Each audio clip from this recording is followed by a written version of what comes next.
Hello students. Now see section 3, and in this section we have 6 questions, and these questions are based on numerical values, and for each correct answer you will be getting a plus 4 mark, and in other cases you will get 0 mark. Now see question number 1.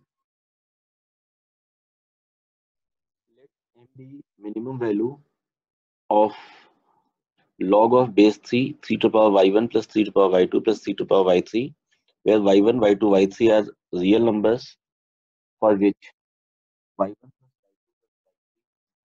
equal to 9, and capital M be the maximum value of log of x1 to base 3 plus log of x2 to base 3 plus log of x3 to base 3, where x1, x2, x3 are positive, for which x1 plus x2 plus x3 equal to 9.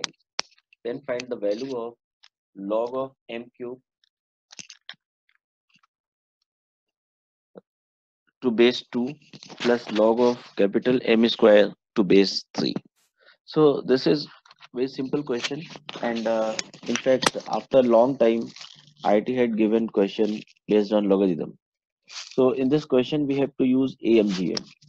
So if we apply AMGM in three numbers, and the first number is 3 to the power x, 3 to the power y1, 3 to the power y2, 3 to the power y3 divided by 3. So this is the product of numbers, and we get 3 to the power y1 plus 3 to the power y2 plus 3 to the power y3 divided by 3 is greater than equal to 3 to the power y1 plus y2 plus y3 whole power 1 by 3. And we know that this summation is given 3. This summation is given 9. y1 plus y2 plus y3 equal to 9. So we put 3 to the power 9 whole power 1 by 3. So now we get y1 plus y2 plus y3, 3 to the power y3, and this is 3 to the power 4. So we'll take log on both sides. So we get log of 3 to the power y1 plus 3 to the power y2 plus 3 to the power y3 to base 3 is greater than equal to 4. So this 4 will be the minimum value of this expression. So we get small m equal to 4. And again we have to use AMGM between the numbers x1, x2, x3. So we get x1 plus x2 plus x3 divided by 3 equal to x1 into x2 into x3 whole power 1 by 3. And we know the summation, and this summation is given 9. So 9 by 3 is 3, and we get x1, x2, x3 whole power 1 by 3.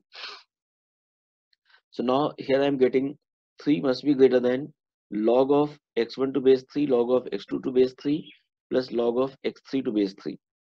And this value is capital M. So the value of capital M equal to 3 because it is maximum value. So small m is given 4 and capital M is given 3. So we have to substitute these two values and get 6 plus 2 equal to 8. So the final answer is 8. So this question is actually a simple category problem, and it is easy problem, and the answer of this question is 8. Now see question number 14. Question number 14 is, if a1, a2, a3 be a sequence of positive integers in arithmetic progression with common difference 2, and b1, b2, b3 be the sequence of positive integers in geometric progression with common ratio 2, a1, b1 equal to c, then the number of all possible values of c for which this inequality holds for some positive integer n. So now we get a1, a2, a3 dot dot an. So we have to find its summation, and let us say that first term is c. So formula is n by 2, 2 into first term plus n minus 1 into common difference. So the first term is c and common difference is 2. So we get n by 2, 2c plus n minus 1 into 2. So 2 will get cut, and if 2 will get cut, then we are getting this expression. So we get this expression, and this expression is c plus n times c plus n minus 1. Now then we have to get b1 plus b2 plus b3 plus dot dot bn. So we have to find the sum of gp, and sum of gp means formula is a r to the power n minus 1 divided by r minus 1. So for ap we get summation, and formula is n by 2 twice a plus n minus 1 into common difference d, and for gp summation is let us say that this summation is S equal to a r to the power n minus 1 whole divided by r minus 1. So in first question, a equal to c and d equal to 2. In second question, a equal to c and d equal to r equal to 2. So we get the summation and these two summations, and the relation is given 2 times a1 a2 a3 dot dot an equal to b1 plus b2 plus b3 plus dot dot bn. So now we get 2n into c plus n minus 1 equal to c times 2 to power n minus 1, and this can be written as in this form. So now the interesting thing is this quantity is even number. This quantity is even number because the product of two consecutive integer and multiplied by 3, and this must be even number, then this will hold, otherwise this will not hold. So what we do here, we have to transfer this term from left to right. So here I got this step, and now here I am putting n equal to 1, 2 and 3. So if we put n equal to 1, so this is c equal to 0. This is not possible because c is positive integer. Why it is positive integer? Because in question it is given that a1 a2 a3 be the sequence of positive integer. So a1 is positive, so c is also positive. So this is not true, and second is also not true. And if we put n equal to 13, then we get c equal to 12. So this is true. And then how can we say that we are getting only one solution? So here I have got two curves, and this is suppose left hand side, uh, 2x plus 1 times c or plus 2x into x minus 1. Let us assume that this curve is fx, and right side c into 2 to power x, and I have assumed this curve is gx. So now if you simplify fx here, if you simplify this expression, so fx is quadratic equation, and this equation is 2x square plus c minus 1 times 2x plus c. So in this quadratic equation, f of 0 is positive and coefficient of x square is positive. Coefficient of x square is positive, and vertex minus b by 2a. So minus b divided by 2a. So minus c minus 1. So we get 1 minus c, and this must be positive. So what we do here, we have to consider here, this case. If you plot these two curves, so if you plot these two curves, so we get only one point of intersection, and only one point of intersection means there will be no other point of intersection.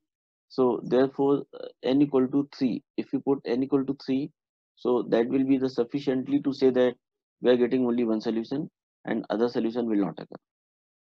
Now see question number 15, and this is moderate level problem, and this is actually pure trigonometry problem, and IIT tried to make it in uh, some different form.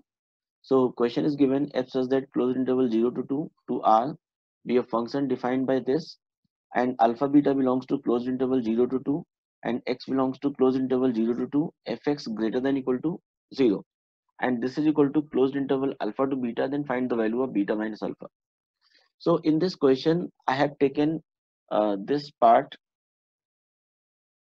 Let us take pi x equal to theta. So I have taken pi x equal to theta, and now we get this expression, and this expression will be 3 minus sine 2 theta, and this is sine theta minus pi by 4, and this is sine 3 theta minus pi upon 4. Then I have converted all the expression in the term of sine theta. So sine 2 theta is written as 2 sine theta cos theta, and this is sine theta minus cos theta divided by root 2. This is sine theta minus pi by 4, and sine 3 theta plus pi by 4. So we get sine 3 theta plus cos 3 theta divided by root 2. So basically here I have used formula sine of a plus pi by 4, and this is sine a cos pi by 4 plus cos a sine pi by 4. And now we get sine of a plus pi upon 4 equal to 1 by root 2 times sine a plus cos a. And similarly, sine of a minus pi by 4 equal to 1 by root 2 times sine a minus cos of a. So now here I am using these two results. So if we use these two results, then we get this step and this step. Now we get sine 3 theta plus cos 3 theta. So sine 3 theta is replaced by 3 sine theta minus 4 sine cube theta, and it is replaced by 4 cos cube theta minus 3 cos theta. And now we have to factorize this part, and cos cube theta minus 3 sine theta. So after factorization, we are getting sorry, if we collect sine theta and cos theta together, so we get this part, and cube terms together, so we get this part, and this part is as it is, we have to take it, and 1 upon root 2 will take common. So now we have to take common sine theta minus cos theta with entire step. Why? Because sine cube theta plus cos cube theta, this is actually, if you factorize this, so we get sine theta minus cos theta and multiplied by sine square theta plus cos square theta plus sine theta cos theta, right? So we have to take common this part, sine theta plus cos theta, sine theta minus cos theta, so it will come out. So we get sine theta minus cos theta divided by root 2, and finally we get pi plus 1 plus root 2 sine theta cos theta, and we know that 1 plus root 2 sine theta cos theta is sine theta plus cos theta whole square. So this quantity is perfectly positive, so we have to put this quantity greater than 0. So sine theta plus cos theta greater than equal to 0. So now we have to see the graph, and this is the graph of sine theta, and this is the graph of cos theta. So we have to plot the graph of sine pi x. So now we have to plot, this is y equal to cos pi x, and this curve is y equal to sine pi x.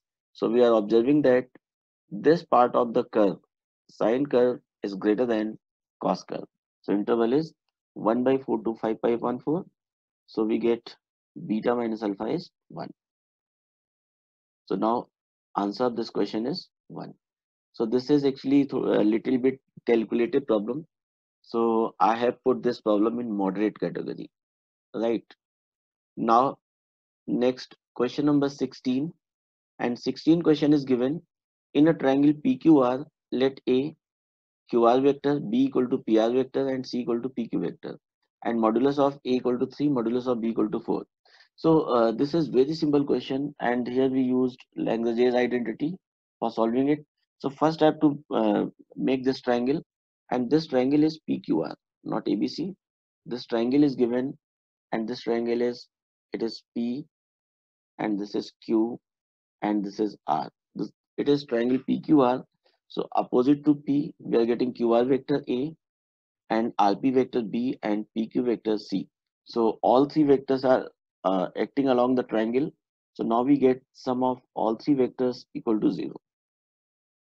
Here we have to simplify this dot product, vector A dot C minus B, vector C dot A minus B equal to modulus of A divided by modulus of A plus modulus of B. And modulus of A is given 3 and modulus of B is given 4. So this is 3 and this is 4 plus 3, 7. And we have to do cross multiplication. So it is A dot C minus A dot B equal to 3 times A dot C minus B dot C.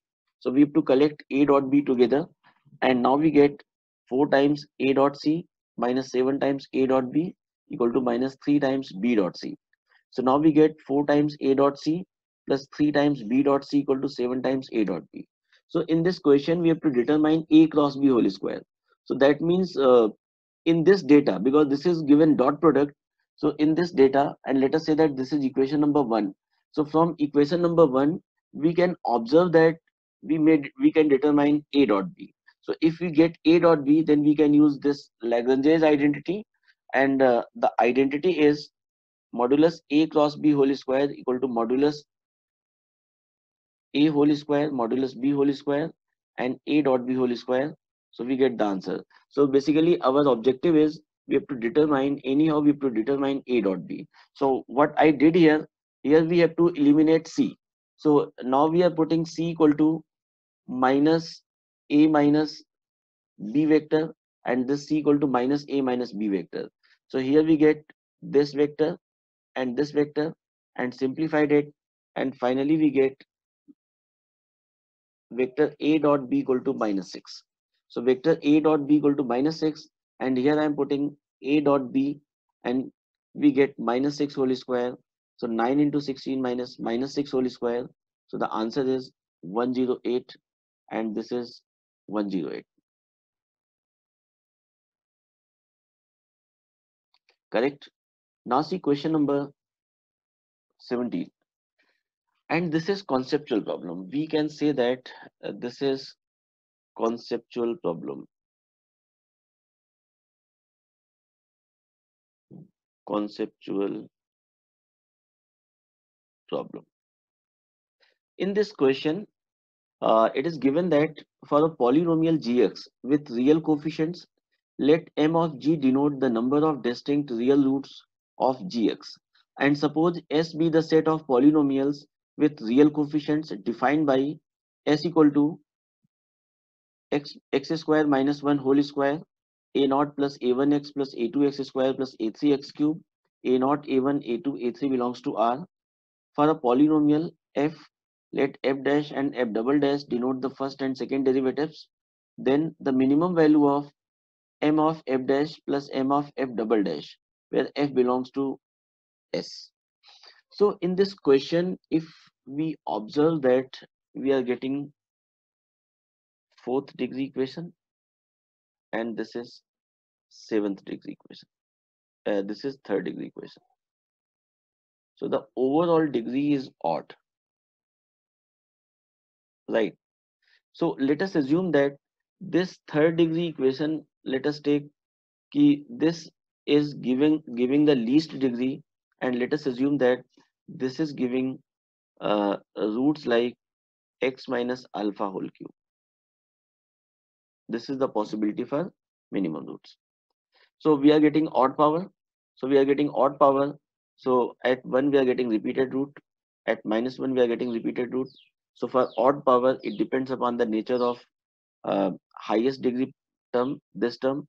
If it is positive, so we get this graph, and if this term is negative, so we get this graph.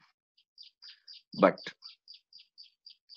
now, the important point is we have, suppose, this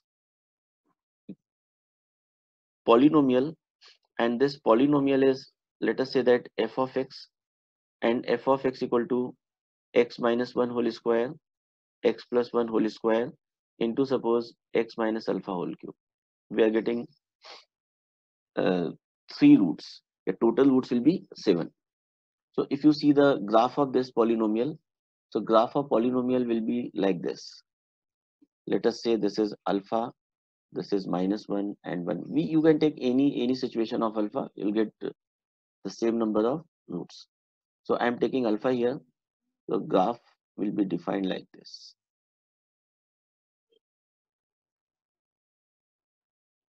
Okay. If you take alpha here, it is alpha minus 1. Sorry. If you take alpha here, minus 1, alpha and 1.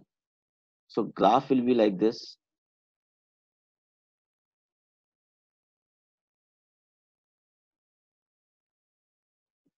And third case is, this is minus 1, alpha and 1. So if you take alpha in right hand side, 1 and alpha. So graph will be like this.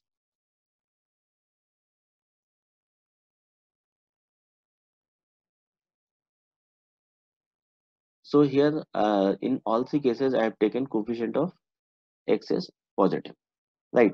But what will happen here if this has cubic roots?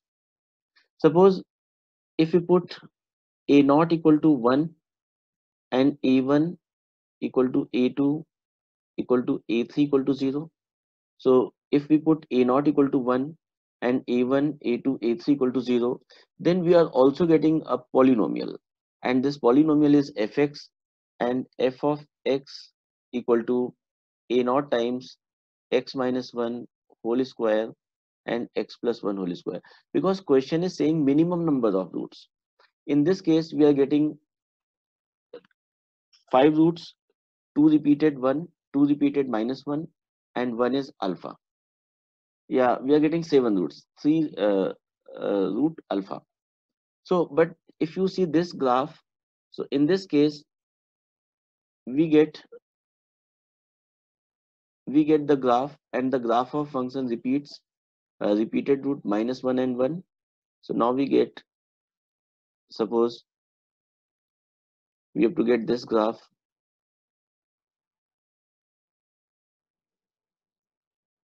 So this is the graph of fx, okay? But it doesn't matter fx roots kya de raha hai, it doesn't matter. Basically we have to find the minimum number of roots of f double dash x. Question is given ki what is the minimum number of roots of f double dash x. So we are observing that f double f dash x, minimum number of roots of f dash x. So f dash x equal to 0 has 3 roots. What are 3 roots? Minus 1 and 1 root between minus 1 and 1. This is, say that, alpha, and this is 0. So the graph becomes 0 at derivative of graph becomes 0 at minus 1, at alpha, and at 1. So alpha means in between minus 1 to 1, so we can use Rolle's theorem. So with the help of Rolle's theorem, we say that alpha lies between minus 1 to 1. So we get 3 roots. F dash x equal to 0 has 3 roots. So what are the roots? Roots are minus 1, alpha, and 1. Minus 1, alpha, and 1. And these three are distinct roots.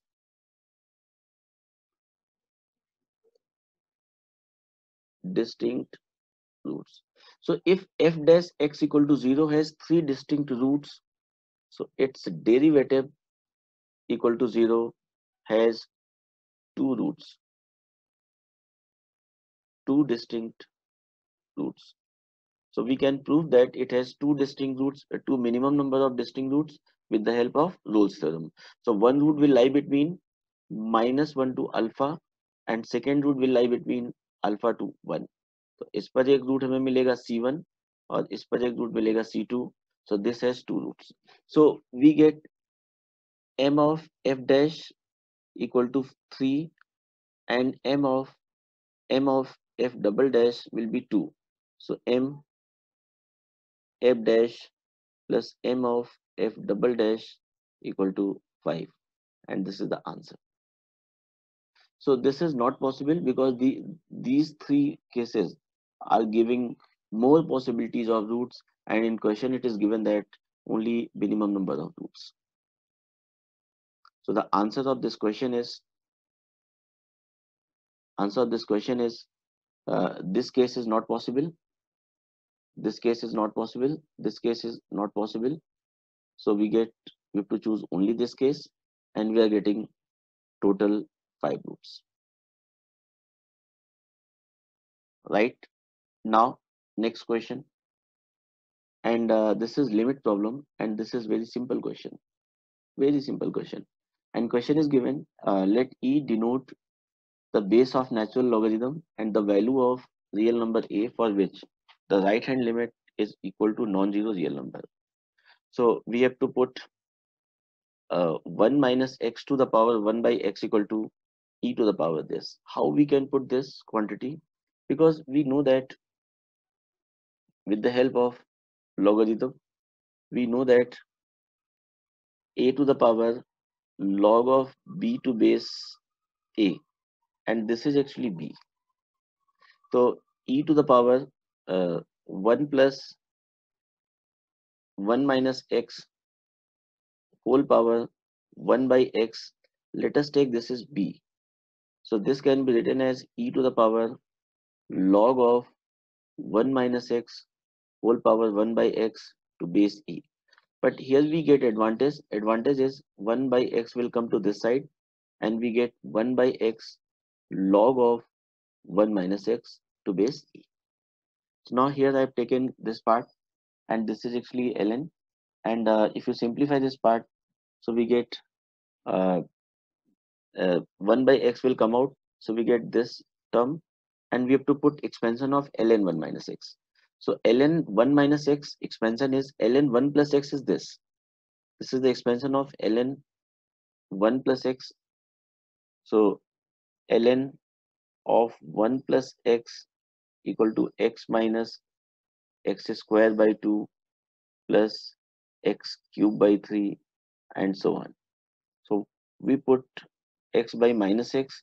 So ln 1 minus x equal to minus x plus x square by 2 minus x cube by 3, and this goes to infinity. So we have to put this expansion, and after putting this expansion we get this step, and here we get uh, this step, and then we have to take common e to the power minus 1. So now we get e to the power this part, and let us take this is suppose a function gx. So we have to multiply it by gx, and this is divided by gx. So this limiting value is 1 and limiting value of this part is 1. So now this limit value will be, and we have to find the value of a, and this limit will be non-zero finite. So non-zero finite means the power of numerator should be same as the power of denominator. So we get a equal to minimum power of numerator is same as minimum power of denominator. So we get a equal to 1. So this is the final answer, and we can say that this is also simple category problem, and the answer of this question is